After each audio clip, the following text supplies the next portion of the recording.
સુસ્વાગત મિત્રો। ધોરણ 10ના ગણિતમાં આજે આપણે અંકગણિતના મૂળભૂત પ્રમેય આધારિત એક ઉદાહરણ લઈએ।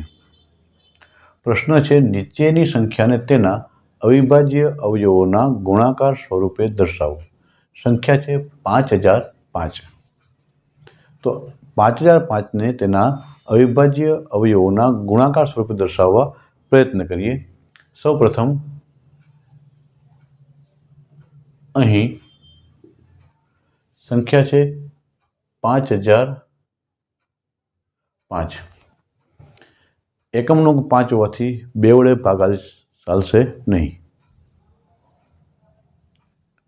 ત્યારબાદ 3ની કસોટી માટે અંકોનો સરવાળો લઈએ તો 5 અને 5 10। 3ના ઘડિયામાં 10નો સમાવેશ થતો ન હોવાથી 3 વડે ભાગાશે નહીં।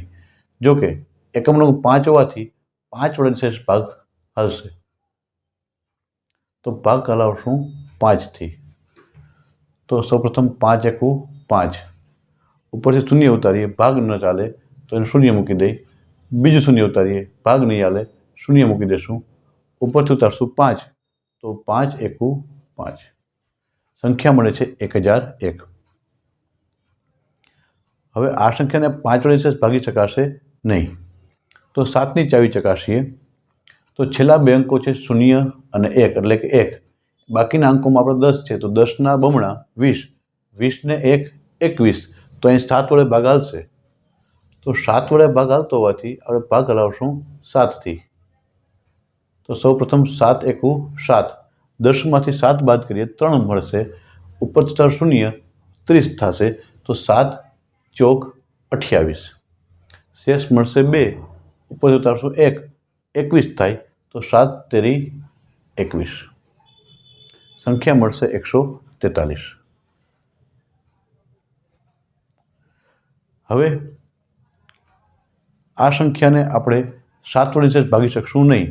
છેલ્લા બે અંકો છે 43, એમાં બાકીના અંક 1માં ને બમણા કરીએ તો 2, 43 ને 2 45। તો 7ના ઘડિયામાં 45નો સમાવેશ થતો ન હોવાથી 7 વડે ભાગાશે નહીં।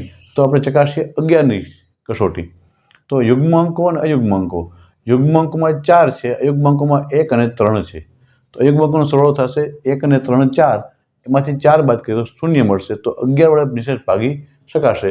તો ભાગ લાવશું આપણે 11થી। તો સૌપ્રથમ 11 એકુ 11, 14માંથી 11 બાદ કરીએ શેષ મળશે 3, પછી 3 લે 33 થાય। તો 11 તેરી 33। હવે 13 અવિભાજ્ય સંખ્યા હોવાથી આગળ ભાગ પડશે નહીં। માટે